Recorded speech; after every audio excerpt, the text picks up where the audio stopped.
Hello दोस्तों, TET maths YouTube channel में आप सभी का स्वागत। और आज के इस वीडियो के अंदर हम देखने जा रहे हैं अभिप्रेरणा के सिद्धांत। अभिप्रेरणा हमने टॉपिक पढ़ लिया था। यदि आपने वो वीडियोस नहीं देखी तो रीट 2022 अधिगम की एक प्लेलिस्ट हमने बना रखी है, तो आपको उसमें क्या है अधिगम से संबंधित सारे वीडियोज़ मिल जाएंगे। ठीक है भाई, तीसरी यूनिट है अधिगम हमारा, और तीसरी यूनिट के आपको क्या है सारे वीडियोज़ मिल जाएंगे।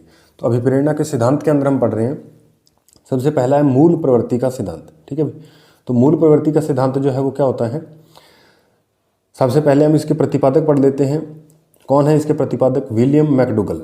ठीक है, विलियम मैकडूगल इसके क्या है प्रतिपादक हैं। 1908 में इन्होंने ये सिद्धांत दिया था। और मूल प्रवृत्ति के बारे में बताते हैं कि मूल प्रवृत्ति ही व्यक्ति के व्यवहार का उद्गम करती है।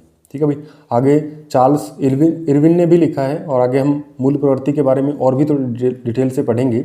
तो सबसे पहले आपको यहाँ पे ध्यान रखना कि मूल प्रवृत्ति है व्यक्ति के व्यवहार का उद्गम करती है, यानी व्यक्ति के व्यवहार की शुरुआत कह लीजिए तो वो कहाँ से होती है? मूल प्रवृत्ति से ही होती है। ठीक है भाई, यानी मूल प्रवृत्ति क्या करती है? उसे प्रेरित करती है कोई भी कार्य करने के लिए।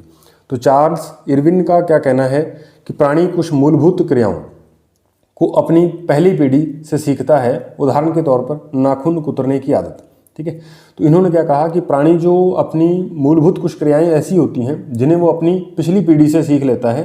ठीक है, तो उसी को हम क्या कहते हैं? मूल प्रवृत्ति कहते हैं। ठीक है, उदाहरण के तौर पे नाखून कुतरने की आदत जो है वो उसे सिखाई नहीं जाती, वो अपने आप नाखून कुतरने लग जाता है।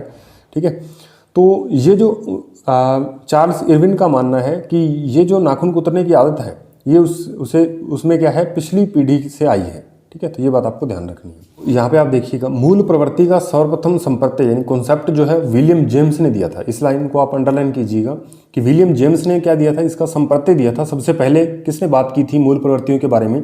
तो विलियम जेम्स ने की थी। लेकिन अगर पूछ ले मूल प्रवृत्ति का सिद्धांत किसने दिया था, तो आपको नाम बताना है विलियम मैकडूगल। दोनों के आगे विलियम लगा हुआ है, तो ये बात आपको ध्यान रखनी है। ये विलियम जेम्स था जिसने संप्रत्यय दिया था, और यहाँ पे ये विलियम मैकडूगल था जिसने क्या है मूल प्रवृत्ति का सिद्धांत दिया था। ठीक है भाई, मूल प्रवृत्ति का सिद्धांत जो है विलियम मैकडूगल ने दिया था, इसलिए क्या है इनको क्या है मूल प्रवृत्ति के जन्मदाता भी कहा जाता है। ठीक है, विलियम मैकडूगल को मूल प्रवृत्ति के जन्मदाता भी कहा जाता है। ये बात भी आपको एक्स्ट्रा ध्यान रखनी है। उसके बाद नेक्स्ट है बालक में पाए जाने वाली। ठीक है, बालक में पाए जाने वाली ये जो प्रवृत्तियां हैं, ठीक है, जो जन्म से होती हैं, ये स्वाभाविक रूप से लगभग सभी में समान होती हैं। ये बात आपको ध्यान रखनी है कि बालक के अंदर पाए जाने वाली वे प्रवृत्तियां जो जन्म से क्या है जन्म से ही होती हैं उनके अंदर, और स्वाभाविक रूप से लगभग सभी में समान होती हैं। अब आपको इसके एग्जाम्पल से आपको समझ में आएगा। उदाहरण के तौर पे रोना, हंसना, गुस्सा करना। ठीक है, रोना बालक को सिखाया नहीं जाता। जब ही बालक का जन्म होता है तो वो रोना स्टार्ट कर देता है। हंसना भी उसे सिखाते नहीं है, वो अपने आप ही हंसना स्टार्ट कर देता है। ठीक है, तो ये रोना, हंसना, गुस्सा करना ये सारा का सारा क्या है मूल प्रवृत्तियां हैं उसकी। ठीक है, ये प्रवृत्तियां उसके अंदर जन्म से ही होती हैं। ठीक है, हमें सिखाने की जरूरत नहीं रहती, ये उसके अंदर जन्म से ही होती हैं। ठीक है, और ये लगभग क्या है सभी मनुष्यों में पाई जाती हैं। ठीक है भाई, लगभग क्या है सभी में समान होती हैं। ठीक है भाई, उनमें कईयों में ज़्यादा हो सकती है, कईयों में कम हो सकती है, लेकिन होती लगभग सभी में है। ठीक है भाई, तो ये बात आपको ध्यान रखनी है। उसके बाद नेक्स्ट है हमारे पास मूल प्रवृत्ति की विशेषताएं। तो पहली बात आपको ध्यान रखना है, मूल प्रवृत्तियां जन्मजात होती हैं, सार्वभौमिक होती हैं, यानी सभी जगह पे पाई जाती हैं, चाहे अफ्रीका के लोग हैं, अमेरिका के लोग हैं, तो सभी में क्या है ये मूल प्रवृत्तियां पाई जाती हैं। उसके बाद मात्रा में असमानता हो सकती है कि किसी में हो सकता है मूल प्रवृत्तियां ज़्यादा हों और किसी में हो सकता है कम हों। ठीक है, ये हो सकता है। और व्यक्ति के व्यवहार को संचालित करती हैं। ठीक है, व्यक्ति के व्यवहार को क्या करती हैं? संचालित करती हैं। उन्हें क्या है एक दिशा में प्रेरित करने का काम करती हैं मूल प्रवृत्तियां। ठीक है भाई, तो ये बात आपको ध्यान रखनी है। उसके बाद हमारे पास आता है मूल प्रवृत्तियों से क्या है संवेग भी जुड़े होते हैं, संवेग से मूल प्रवृत्तियां जुड़ी होती हैं। ठीक है, तो ये बात भी आपको ध्यान रखना। तो संवेग के बारे में हम थोड़ा सा पढ़ लेते हैं। ठीक है भाई, तो संवेग जो है ये आप देखिएगा यहाँ पे संवेग के बारे में। तो मूल प्रवृत्ति का व्यवहारिक पहलू जो है वो क्या कहलाता है? संवेग कहलाता है। जब क्या है मूल प्रवृत्ति जो है वो हमारे व्यवहार के अंदर इंगित होने लगती है। ठीक है भाई, व्यवहार के अंदर इंगित होने लगती है तो हम उसको क्या कहते हैं? संवेग कहते हैं। क्या कहते हैं? संवेग कहते हैं। ये मनोशारीरिक होते हैं। ठीक है भाई, संवेग जो है वो क्या होते हैं? मनोशारीरिक होते हैं। ठीक है भाई, क्योंकि संवेग जो है वो क्या होते हैं मन के द्वारा नियंत्रित होते हैं, शरीर के द्वारा प्रदर्शित होते हैं। मन के द्वारा संवेगों पे नियंत्रण पाया जा सकता है। ठीक है, जब भी संवेग जो है वो मन में उथल पुथल मचने से संवेग उत्पन्न होते हैं। ठीक है, और संवेगों को हम क्या है शारीरिक तौर पे देख भी सकते हैं। जैसे किसी व्यक्ति को बहुत ज़्यादा गुस्सा आ रहा है तो उसके चेहरे पे एक शिकन सी आ जाएगी। ठीक है, गुस्से वाले भाव उत्पन्न हो जाएंगे, उसका चेहरा जो है वो थोड़ा थोड़ा पीला पड़ने लगेगा। ठीक है, तो लाल होने लगेगा चेहरा। तो इससे क्या है हम समझ सकते हैं कि इसको गुस्सा आ रहा है। ठीक है भाई, तो ये क्या है, इसलिए क्या है मनोशारीरिक होते हैं। ये पहले मन के अंदर उत्पन्न होते हैं और फिर शरीर के द्वारा ये क्या है बाहर मतलब प्रदर्शित होते हैं। ठीक है भाई, तो ये बात आपको ध्यान रखनी है। तो संवेग जो हैं वो दो तरह के होते हैं, सकारात्मक भी होते हैं, नकारात्मक भी होते हैं। सकारात्मक संवेग क्या होता है, जिनसे हमें क्या है हर्ष उल्लास हो गया, जैसे ये सारे के सारे जो हैं वो संवेग जो है सकारात्मक हैं। ठीक है, जैसे हमें क्या है दुख है, हम उदास रह रहे हैं। ठीक है, तो वो सारे के सारे नकारात्मक संवेग हैं। ठीक है, तो ये बात आपको थोड़ी ध्यान में रखनी है। उसके बाद नेक्स्ट है हमारे पास जैसे क्रोध है। ठीक है, ये भी सारे के सारे क्या हैं नकारात्मक संवेग हैं। तो नेक्स्ट है हमारे पास कि यहाँ पे इस सिद्धांत के अंदर ये जो मूल प्रवृत्ति का सिद्धांत है, इसके अंदर 14 संवेग बताए गए और 14 ही मूल प्रवृत्तियाँ बताई गई। ठीक है, प्रत्येक संवेग के साथ मूल प्रवृत्ति जुड़ी होती है। ठीक है भाई, ये बात आपको ध्यान रखना है। 14 संवेग है तो 14 ही मूल प्रवृत्ति हैं। ये कई बार क्वेश्चन पूछा गया है कि मूल प्रवृत्ति का जनक किसे माना जाता है, तो विलियम मैकडोगल को। मूल प्रवृत्ति का सिद्धांत किसने दिया, विलियम मैकडोगल आएगा। ठीक है भाई, और संवेग कितने होते हैं मूल प्रवृत्ति सिद्धांत के अनुसार, तो 14 संवेग होते हैं। मूल प्रवृत्तियाँ कितनी हैं, 14 हैं। ठीक है भाई, तो ये बात आपको ध्यान रखनी है। उसके बाद नेक्स्ट आपको याद रखना है कि संवेग जो है पहले आते हैं और मूल प्रवृत्ति संवेग के बाद में आती है। ये बात आपको ध्यान रखना है, सबसे पहले संवेग आएगा उसके बाद मूल प्रवृत्ति आएगी। ठीक है भाई, तो ये बात आपको थोड़ी ध्यान रखनी है कि पहले कौन आता है, संवेग आता है, उसके बाद मूल प्रवृत्ति बाद में आती है। ठीक है भाई, तो ये था हमारे पास क्या है अभिप्रेरणा का सिद्धांत। वैसे तो इतने से क्वेश्चन बन जाता है, लेकिन आजकल क्या है क्वेश्चनों का लेवल थोड़ा सा बढ़ते जा रहा है, अप हो रहा है। तो हमें क्या है 14 संवेग और 14 मूल प्रवृत्तियों के बारे में थोड़ा सा क्या है इनको सरसरी निगाहों से एक बार देख लेना चाहिए, ताकि यहाँ से क्वेश्चन आए तो वो हम आसानी से कर रहे हों। ठीक है भाई, तो एक बार हम देख लेते हैं कि वो 14 संवेग कौन से हैं और 14 मूल प्रवृत्तियाँ कौन कौन सी हैं। ठीक है, तो चलिए देखते हैं। चलिए वे देखते हैं। मूल प्रवृत्ति यहाँ पे लिख रखा है और यहाँ पे संवेग है, उससे संबंधित क्या है संवेग है। तो मूल प्रवृत्ति आप देखिए पलायन है, भागने की प्रवृत्ति जो है उससे संबंधित जो संवेग है वो कौन सा है, भय है। यानी जब किसी भी आदमी को डर लगता है तो वो डर करके भागना, वहाँ से उस स्थिति से दूर जाना चाहता है, इसलिए मूल प्रवृत्ति उसकी क्या होगी, पलायन या फिर भागने की प्रवृत्ति होगी। ठीक है, उसके बाद क्रोध है, तो क्रोध आ जाता है तो उसे क्या है युद्ध करने की प्रेरणा, यानी सामने वाले को मार देने की प्रेरणा, ऐसा कुछ उसके अंदर फीलिंग आती है। तो युयुत्सा या फिर युद्ध प्रियता की प्रवृत्ति उसके अंदर विकसित होती है, तो यह प्रवृत्ति उसके अंदर आती है। घृणा है, घृणा से अप्रियता या विकर्षण, दूसरों को नापसंद करने की प्रवृत्ति आ जाती है उसमें। ठीक है, और चौथा है हमारे पास वात्सल्य संवेग है, और इससे जुड़ी हुई आपसे क्या है मूल प्रवृत्ति से जुड़ा हुआ संवेग पूछा जा सकता है या फिर संवेग से जुड़ी हुई मूल प्रवृत्ति पूछी जा सकती है। ठीक है, जैसे घृणा से संबंधित कौन सी मूल प्रवृत्ति, तो अप्रियता या फिर विकर्षण, दूसरों को नापसंद करने की प्रवृत्ति। ठीक है, तो ये बातें आपको थोड़ा सा ध्यान रखनी है, आसानी से हो जाएंगी, एक दो बार पढ़ोगे तो कोई दिक्कत नहीं। वात्सल्य जो है वो संतान कामना या फिर शिशु रक्षा की प्रवृत्ति इसके अंदर होती है। ठीक है, तो नेक्स्ट है हमारे पास कि पांचवा देखते हैं संवेदना। संवेदना क्या होती है, दया की प्रवृत्ति, और दया की प्रवृत्ति में क्या है कष्ट इसका संवेग है। तो कष्ट आता है तो संवेदना आती है हमें, दया की प्रवृत्ति जो है वो होती है मूल प्रवृत्ति इसके अंदर। और नेक्स्ट है हमारे पास कामुकता के अंदर काम प्रवृत्ति, ये क्या है इसकी मूल प्रवृत्ति होती है। ठीक है भाई, नेक्स्ट हम देखते हैं 7 नंबर। उसके बाद 7 नंबर देखिए जिज्ञासा की प्रवृत्ति जो है उससे जुड़ा हुआ संवेग कौन सा है, संवेग आश्चर्य है। ठीक है, आत्महीनता से मूल प्रवृत्ति कौन सी है, सव्य को नापसंद करने की प्रवृत्ति। और आगे मूल प्रवृत्ति गौरव या आत्म प्रदर्शन या फिर श्रेष्ठता, अपने आप को श्रेष्ठ दिखाने की प्रवृत्ति जो है वो आत्माभिमान है, इससे जुड़ा हुआ संवेग। ठीक है भाई, और सामूहिकता का भाव जो है उससे जुड़ा हुआ संवेग एकाकीपन है।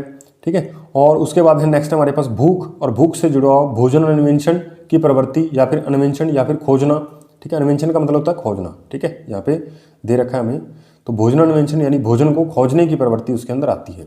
ठीक है, नेक्स्ट हमारे पास संग्रहण या अधिकार की प्रवृत्ति से जुड़ा हुआ संवेग कौन सा है, अधिकार भावना या फिर स्वामित्व। ठीक है भाई, उसके बाद नेक्स्ट है हमारे पास 13वां है रचनात्मक या फिर सृजनात्मक की प्रवृत्ति से जुड़ा हुआ रचनाभूति है। और नेक्स्ट है हमारे पास हास्य की प्रवृत्ति में आमोद इसका संवेग है, ठीक है भाई। और ये 14 के 14 संवेग हमने पढ़ लिए, 14 से 14 संवेगों से जुड़ी हुई मूल प्रवृत्तियां भी हमने पढ़ ली, ठीक है भाई। अब आप इसके एग्जाम्पल देखना चाहो तो सबसे पहला जो संवेग है हमने पढ़ा था कि पलायन, ठीक है। पलायन जो है वो होता है भय संवेग के कारण, ठीक है। मूल प्रवृत्ति जो है पलायन होती है। जैसे मान लीजिए कुछ दोस्त जो है वो जंगल में घूमने गए, उनको अचानक जो है सांप उनके सामने आ जाता है, तो फिर वो उससे डर के भागने की कोशिश करते हैं। तो पहली प्रवृत्ति और संवेग आपको समझ में आ गया। दूसरा है हमारे पास, दूसरा हमने पढ़ा कि क्रोध आता है तो आदमी युद्ध प्रेता या फिर युयुत्सा की स्थिति में आ जाता है। तो जैसे मान लीजिए दो व्यक्ति जो है वो आपस में क्या है खेल रहे हैं, तो वो एक दूसरे से बीचों बीच झगड़ पड़ते हैं किसी बात को लेकर के, ठीक है भाई। तो उनके अंदर जो है वो कौन सी स्थिति आ जाएगी, युद्ध प्रेता आ जाएगी। तो उसके अंदर क्रोध जो संवेग है वो युद्ध प्रेता की तरफ उन्हें ले जाएगा, ठीक है, युयुत्सा की तरफ ले जाएगा, ठीक है भाई।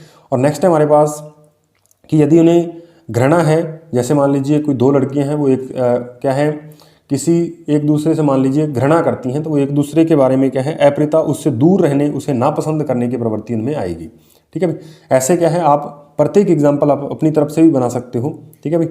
जैसे एक औरत है, मान लीजिए उसके कोई संतान नहीं है, तो वो क्या है दूसरे के बच्चों में अपनी ममता जो है उस पर न्यौछावर करेगी, दूसरों के बच्चों पे, क्योंकि उसके अंदर जो है वो क्या है कौन सा संवेग है, वात्सल्य संवेग है, ठीक है। और संतान कामना की उसके अंदर प्रवृत्ति होती है, ठीक है भाई। और उसके बाद नेक्स्ट है हमारे पास कि कष्ट आता है, तो कष्ट पे क्या है दूसरे के ऊपर हम दया करते हैं, ठीक है। इस तरीके से आप क्या है एग्जाम्पल बहुत सारे बना के आप याद कर सकते हो, कोई दिक्कत वाली बात नहीं है। ये 14 के 14 क्या है आपको संवेग और क्या है ये मूल प्रवृत्तियां आपको क्या है सारी की सारी याद होनी चाहिए। ये संवेग याद होनी चाहिए, ये मूल प्रवृत्तियां आपको याद होनी चाहिए। तो ये था हमारे पास क्या है मैकडूगल का क्या है मूल प्रवृत्ति का सिद्धांत, ठीक है, अभिप्रेरणा का मूल प्रवृत्ति का सिद्धांत, ठीक है। तो ये सिद्धांत में इतना ही आपको बस याद रखना है, ठीक है। तो नेक्स्ट हम पढ़ रहे हैं नेक्स्ट दूसरा सिद्धांत। नेक्स्ट है हमारे पास दूसरा सिद्धांत, इसे हम मांग सिद्धांत भी कहते हैं, आवश्यकता अनुक्रम सिद्धांत भी कहते हैं, या फिर स्व यथार्थीकरण सिद्धांत भी इसे कहते हैं, ठीक है भाई। तो ये एक ही सिद्धांत के नाम है, तीनों नाम से इसे जाना जाता है, तो ये तीनों ही नाम हमें याद होने चाहिए। तो इसके प्रतिपादक की बात करें तो इसके प्रतिपादक अब्राहम मैस्लो है, ठीक है। इन्होंने ये सिद्धांत 1954 के अंदर इसका प्रतिपादन किया था।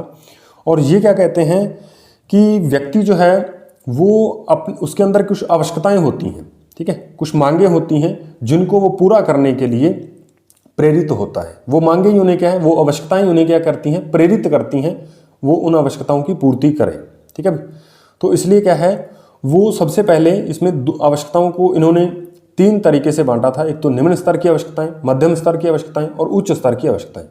तो ये जो इनका क्रम है, पहले वो निम्न स्तर की आवश्यकताओं को पूरा करता है, उसके बाद धीरे धीरे उच्च क्रम की आवश्यकताओं की ओर बढ़ता है, ठीक है। इसमें पूछा जाता है कि इसने मांग की सिद्धांत के अंदर अब्राहम मैस्लो ने कितनी मांगे बताई, तो 5 मांगे बताई। ये बात आपको ध्यान रखनी है, ठीक है। 5 इन्होंने नीड बताई, ठीक है, 5 आवश्यकताएं बताई, ठीक है, जिनको एक पिरामिड्स के द्वारा समझाया। तो ये सिद्धांत क्या था हम इनको बहुत अच्छे से पढ़ लेते हैं। आगे नेक्स्ट इसका डायग्राम बना हुआ है, तो उससे हम समझते हैं ये सिद्धांत है क्या। आपको ये डायग्राम दिख रहा होगा, और ये जो है अब्राहम मैस्लो के द्वारा मांग का सिद्धांत का डायग्राम है, ठीक है भाई। इसमें देखिए इन्होंने आवश्यकताओं को 5 आवश्यकताओं को किस तरीके से प्रेजेंट किया, प्रस्तुत किया, ठीक है भाई। तो सबसे पहले आप देखिए पहले नंबर पे इन्होंने जैविकीय या फिर दैहिक आवश्यकताओं को रखा, ठीक है। यानी कोई भी व्यक्ति है पहले वो अपनी मूलभूत आवश्यकताएं जैविक या दैहिक या शारीरिक आवश्यकताओं को पूरा करना चाहता है। जैसे भूख है, प्यास है, नींद है, ये सब उसे मिल जाए तो काफ़ी होता है पहली स्टेज के अंदर, ठीक है। दूसरी, फिर जब ये सब मिल जाता है उसे, ठीक है, इसकी कोई चिंता नहीं रहती, तो दूसरा वो सुरक्षा की फिर आवश्यकता उसे होती है, ठीक है। दूसरी आवश्यकता जो है वो सुरक्षा की मांग करता है। इसमें सुरक्षा में क्या है, मकान है, कानून से यानी सुरक्षा है कि कोई उसे आकर के मारे ना, डराए ना, धमकाए ना, ठीक है।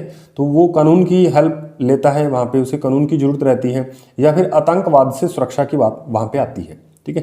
तो सुरक्षा में ये सारी उसकी मांगे होती है कि उसे एक मकान मिले जो उसकी बारिश से, ठीक है, तूफान से इत्यादि से सुरक्षा करे, ठीक है।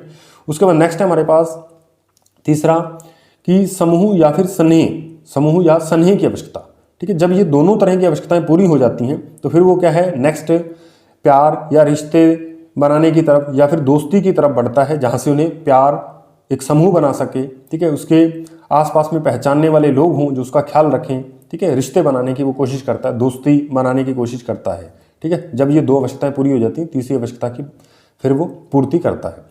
जब ये तीनों आवश्यकताएं पूरी हो जाती हैं तब वो क्या है, चौथी आती है मान सम्मान की आवश्यकता, ठीक है। मान सम्मान की आवश्यकता क्या होती है कि संबंधियों व समाज में उसका क्या है, मान सम्मान हो, ठीक है, वो एक प्रतिष्ठित पद पे काम करे, किसी भी नौकरी के अंदर किसी भी जगह पे वो काम कर रहा है तो उसका क्या है, सगे संबंधियों के अंदर या फिर समाज के अंदर उसको क्या है, मान सम्मान मिले, ठीक है, उसको लोग कहें कि वाकई ये आदमी बहुत अच्छा है, उसकी रिस्पेक्ट हो, उसे नमस्कार करने वाले लोग हों, वो ऐसे फिर चीज़ें सोचने लगता है, इन आवश्यकताओं की पूर्ति की ओर बढ़ता है, ठीक है भाई। जब ये आवश्यकता की भी पूर्ति हो जाती है तो नेक्स्ट आती है आत्मानुभूति या फिर आत्मा सिद्धि की आवश्यकता, ठीक है भाई।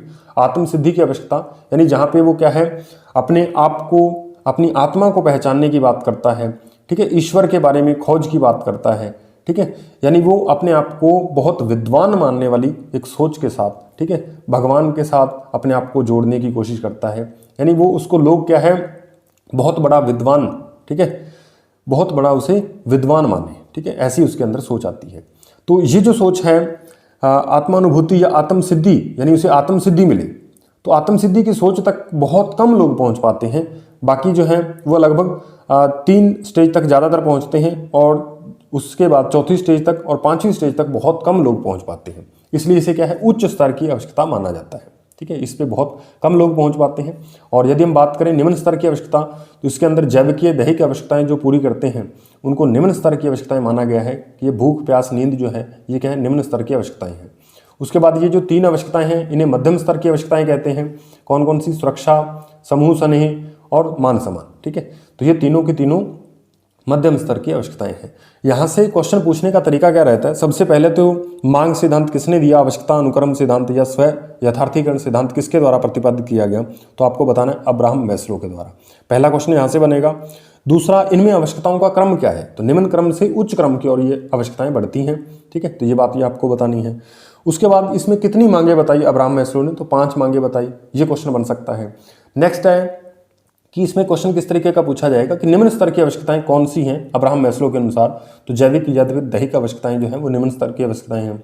उसके बाद उच्च स्तर की आवश्यकता कौन सी है, तो आत्मानुभूति या फिर आत्मसिद्धि जो है वो क्या है, उच्च स्तर की आवश्यकता मानी जाती है, ठीक है। तो ये बात आपको ध्यान रखनी है किस सिद्धांत के बारे में, ये है अब्राहम मैस्लो का मांग सिद्धांत, ठीक है भाई।